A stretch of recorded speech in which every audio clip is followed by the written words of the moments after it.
एक ही दिन में मां और बेटे का जनाजा उठ गया। किसी दूसरे की लड़ाई देखने गया नौजवान लड़का मुबैना तौर पर कत्ल हो गया। ये बात सुनकर मां को हार्ट अटैक आ गया। भाई मेरा 6 ਵਜੇ ਘਰ ਆ ਜਾਂਦਾ, ਬਾਹਰ ਲੋਕ ਆਉਂਦੇ ਨੇ, ਉਹ ਫਾਇਰਿੰਗ ਕਰਦੇ ਨੇ, ਛੋਟਾ ਭਾਈ ਬਾਹਰ ਨਿਕਲਦਾ ਹੈ। ਵਾਕਿਆ ਐਸੇ ਹੋਇਆ, ਭਾਈ ਮੇਰਾ ਆਇਆ ਕੰਮ ਤੋਂ, ਬੈਂਕ 'ਚ ਮੈਨੇਜਰ ਸੀ।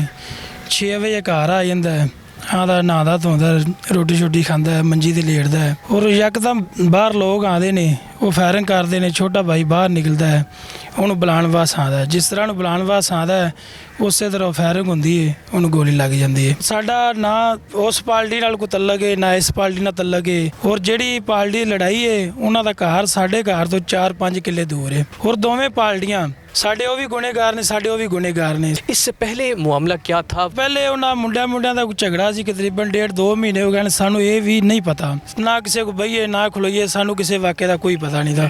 ਅਚਾਨਕ ਸਾਨੂੰ ਵਾਕਿਆ ਦਾ ਪਤਾ ਲੱਗਦਾ ਜਦੋਂ ਸਾਡੇ ਨਾਲ ਵਾਕਿਆ ਹੋ ਜਾਂਦਾ ਹੈ। ਉਸ ਤੋਂ ਬਾਅਦ ਗੱਲਾਂ ਖੁੱਲਦੀਆਂ ਨੇ, ਸਾਨੂੰ ਪਤਾ ਲੱਗਦਾ ਸਾਡੀ ਬਰਾਦਰੀ ਹੈ। ਉਹਨਾਂ ਦੇ ਕੋਈ ਮੁੰਡੇ ਨੇ ਕੋਈ 1.5-2 ਮਹੀਨੇ ਤੋਂ ਪਹਿਲੇ ਝਗੜੇ ਨੇ ਆਪਸ ਦੇ ਵਿੱਚ ਡੋਗਰਾਂ ਦੇ ਨਾਲ। ਉਹਨਾਂ ਦੇ ਕੋਈ ਮੁੰਡੇ ਨੂੰ ਨਾ ਕੁੱਟਿਆ ਮਾਰਿਆ, ਉਹਨਾਂ ਨੂੰ ਮੌਕਾ ਮਿਲਿਆ ਉਹਨਾਂ ਮਾਰਦਾ, ਇਹਨਾਂ ਨੂੰ ਮੌਕਾ ਮਿਲਿਆ ਇਹਨਾਂ ਨੂੰ ਮਾਰਦਾ। ਹੋਰ ਜਿਹੜੇ ਪੀਰਾਂ ਦੇ ਮੁੰਡੇ ਦੇ ਗਾਲ ਉਹ ਡੋਗਰ ਪੈਂਦੇ ਨੇ, ਜਿਹੜੇ ਮੁੰਡੇ ਨੇ ਉਹ ਸ਼ਹਿਰ ਹੀ ਨੇ, ਉਹ ਪਿੰਡ ਨਹੀਂ ਆਏ। ਉਹ ਆਏ ਨੇ ਡੋਗਰ, ਉਹਨਾਂ ਇੱਥੇ ਆਣ ਕੇ ਫਾਇਰਿੰਗ ਸ਼ੁਰੂ ਕਰਤੀ। ਔਰ ਫਾਇਰਿੰਗ ਸਾਡੇ ਘਰ ਤੋਂ ਸਾਹਮਣੇ ਉਹਨਾਂ ਕੀਤੀ, ਸਾਡੇ ਘਰ ਨੂੰ ਨਿਸ਼ਾਨਾ ਬਣਾਇਆ ਗਿਆ। ਪੀਰ ਵੀ ਬਾਹਰ ਫਿਰਦੇ ਨੇ, ਡੋਗਰ ਵੀ ਬਾਹਰ ਫਿਰਦੇ ਨੇ। ਸਾਨੂੰ ਕਿਸੇ ਪਾਸੇ ਕੋਈ ਇਨਸਾਫ ਨਹੀਂ ਮਿਲਿਆ। ਮਾੜੇ ਬੰਦੇ ਨੂੰ, ਗਰੀਬ ਬੰਦੇ ਨੂੰ ਇਨਸਾਫ ਨਹੀਂ ਮਿਲਦਾ। ਹੋਰ ਵੀ 4-5 ਲੋਕ ਖਲੇ ਨੇ, ਛੋਟਾ ਭਾਈ ਵੀ ਇੱਥੇ ਖੜਾ ਆ, ਬਾਬੇ ਵੀ ਇੱਥੇ ਖਲੇ ਨੇ।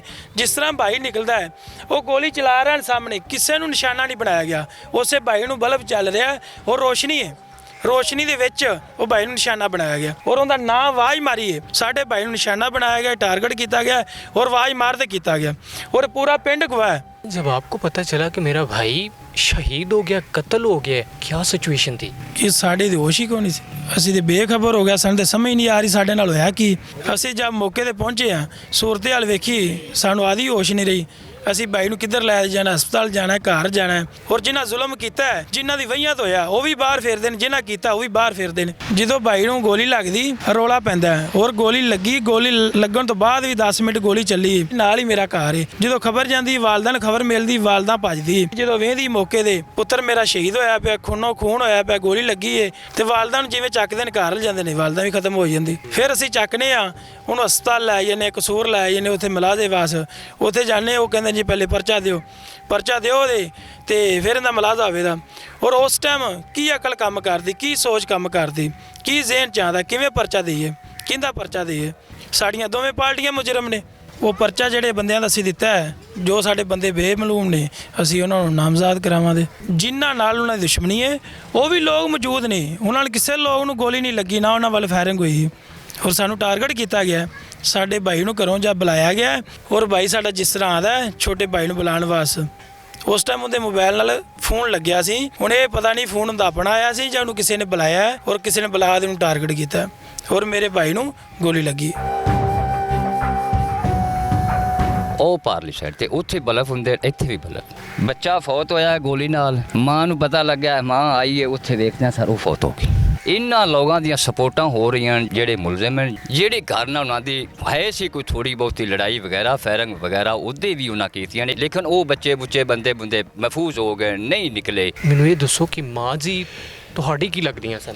ਭੈਣ ਸੀ, ਹਮਸ਼ੀਰਾ ਸੀ। ਤੇ ਜਦੋਂ ਇੱਕ ਘਰ ਦੇ ਵਿੱਚੋਂ ਇੱਕ ਬੇਟਾ ਤੇ ਨਾਲ ਭੈਣ ਦੀ ਮਈਤ ਜਾ ਰਹੀ ਹੈ, ਕੀ ਸਿਚੁਏਸ਼ਨ ਸੀ? ਉਹ ਤਾਂ ਬਤਾ ਹੀ ਨਹੀਂ ਸਕਨੇ ਆ ਵੀ ਜੋ ਸੂਰਤ ਹਾਲ ਸੀ। ਇੱਕ ਘਰ ਵਿੱਚੋਂ 2 ਮਈਤ ਨਿਕਲਦੀ ਹੈ ਨਾ। ਸੁਣਿਆ ਬਹੁਤ ਜਨਾਜ਼ਾ ਸੀ ਜੀ, ਬੜਾ ਹੀ ਜਨਾਜ਼ਾ ਸੀ। ਮੇਰਾ ਖਿਆਲ ਹੈ ਕੋਈ 2000-3000 ਬੰਦਾ ਹੈ ਸੀ। FIR ਹੋ ਗਈ ਤੇ ਉਸ ਟਾਈਮ ਸਾਨੂੰ ਤਾਂ ਪਤਾ ਨਹੀਂ। ਆਵਾਮਾਂ ਉਹਨਾਂ ਦੇ ਵਿੱਚ ਚੰਦ ਐਸੇ ਬੰਦੇ ਹਨ ਜਿਹੜੇ ਮਹਿਫੂਜ਼ ਕੀਤੇ ਗਏ। ਲੋਕਾਂ ਨੇ ਉਹ FIR 'ਚ ਨਹੀਂ ਆਉਣ ਦਿੱਤੇ। ਜੇ ਕੋਈ 1-2 ਫੜੇ ਗਏ ਤਾਂ ਉਹਨਾਂ ਦੀ ਪਾਰੋ ਆਵਾਮ ਭੱਜੀ ਫਿਰ ਵੀ ਉਹਨਾਂ ਦਾ ਮਾਲ ਛਡਾ ਦਿਓ ਜੀ, ਉਹਨਾਂ ਦੇ ਬੰਦੇ ਛਡਾ। ਸਾਡਾ ਘਰ ਬਰਬਾਦ ਹੋ ਗਿਆ, ਉਜੜ ਗਏ, ਤਬਾਹ ਬਰਬਾਦ ਹੋ ਗਏ।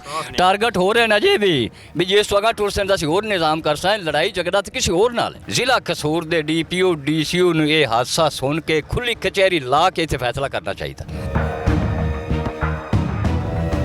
आप मुद्दई हैं जी। तो क्या नज़र आता है, क्या होगा, किस तरह ये मामला हो गया? ਬਹੁਤ ਸਾਡੇ ਨਾਲ ਜਾਸੀ ਹੋ ਗਈ ਹੈ, ਸਾਨੂੰ ਕੋਈ ਇਨਸਾਫ ਨਹੀਂ ਮਿਲ ਰਿਹਾ, ਨਾ ਕੋਈ ਐਸਐਚ ਗੱਲ ਸੁਣ ਰਿਹਾ, ਨਾ ਕੋਈ ਸਾਡੇ ਡੀਪੀਓ ਨੇ ਗੱਲ ਸੁਣੀ ਹੈ, ਨਾ ਕੋਈ ਡੀਪੀਓ ਨੇ ਪੁੱਛਿਆ ਕਿਸੇ ਨੂੰ। ਜੇ ਕੋਈ ਸਾਡਾ ਐਮਪੀ ਐਮਐਨ ਆਉਂਦਾ ਸਾਨੂੰ ਬਸ ਦਿਲਾਸਾ ਦੇ ਕੇ ਚਲਾ ਜਾਂਦਾ। ਉਹਨਾਂ ਨੂੰ ਛੁਡਾਉਣ ਦੀ ਕੋਸ਼ਿਸ਼ ਕਰ ਰਹੇ ਨੇ ਜਿਹੜੇ ਕੋਈ ਇੱਕ ਦੋ ਮੁਲਜ਼ਮ ਫੜੀਜੇ ਨੇ, ਬਕਾਇਆ ਕਿਸੇ ਹੋਰ ਨੂੰ ਫੜਿਆ ਵੀ ਨਹੀਂ ਜਾ ਰਿਹਾ। ਜਿਹੜੇ ਉਹ ਵਿੱਚੋਂ ਉਹਨਾਂ 'ਚ ਚੋਰ ਡਕੈਤ ਜਿਹੜੇ ਮੁਲਜ਼ਮ ਜਿਹਨਾਂ ਸਾਡਾ ਭਾਈ ਕਤਲ ਕੀਤਾ ਚੋਰ ਨੇ ਡਕੈਤ ਨੇ, ਉਹਨਾਂ ਦੇ ਰਿਕਾਰਡ ਚੈੱਕ ਕੀਤੇ ਜਾਣ। ਉਲਟਾ ਸਰ ਸਾਨੂੰ ਆਖ ਰਹੇ ਜੇ ਤੁਸੀਂ ਕਾਰਵਾਈ ਕਰੋਗੇ ਤੁਹਾਨੂੰ ਮਾਰ ਦਿੱਤਾ ਜਾਏਗਾ। ਇਹ 2-3 ਦਫਾ ਮੇਰੇ ਨਾਲ ਵਾਕਿਆ ਹੋ ਚੁੱਕਿਆ ਹੈ। 2-3 ਦਫਾ ਬੰਦੇ ਮੈਨੂੰ ਪੈ ਚੁੱਕੇ ਨੇ ਤੋਂ ਪਹਿਲੇ ਵੀ ਜੇ ਤੂੰ ਕਾਰਵਾਈ ਕੀਤੀ ਤੈਨੂੰ ਮਾਰ ਦਿਆਂਗੇ। ਮੇਰਾ ਸ਼ੇਰ ਗਿਆ ਜਰਾ ਕੀ ਕਰਨਾ ਹੈ ਕਿਸੇ ਨਾਲ ਕੋਈ ਇਨਸਾਨ ਨਹੀਂ ਮੇਰਾ ਸ਼ੇਰ ਗਿਆ ਜਰਾ ਬਸ। ਚਾਚਾ ਜੀ ਤੁਹਾਨੂੰ ਪਤਾ ਕਿਵੇਂ ਲੱਗਿਆ, ਕਿਵੇਂ ਕਿੰਨੇ ਆ ਕੇ ਦੱਸਿਆ? ਘਰ ਮੈਂ ਪਿਆਰ ਕਰਕੇ ਜਾਣਾ, ਕੋਈ ਚੇਤਾ ਨਹੀਂ ਮੈਨੂੰ ਕਿੰਨੇ ਦੱਸਿਆ, ਕੋਈ ਚੇਤਾ ਨਹੀਂ। ਮੇਰਾ ਸ਼ੇਰ ਗਿਆ ਜਰਾ। ਅਸੀਂ ਇਹ ਕਹਿਣਾ ਚਾਹੁੰਦੇ ਹਾਂ ਕਿ ਸਾਨੂੰ ਇਨਸਾਫ ਮਿਲੇ। ਸਾਡਾ ਸ਼ੇਰ ਟੁਰ ਗਿਆ, ਉਹਦੀ ਵਾਲਦਾ ਟੁਰ ਗਈ। ਸਾਡਾ ਸ਼ੇਰ ਮਾਰਿਆ ਗਿਆ, ਮਾਰਿਆ ਕਿਸੇ ਨਿਜ਼ਾਮ ਨਾਲ ਗਿਆ, ਬਿਲਾ ਵਜ੍ਹਾ ਨਹੀਂ ਮਰੀ ਗਿਆ।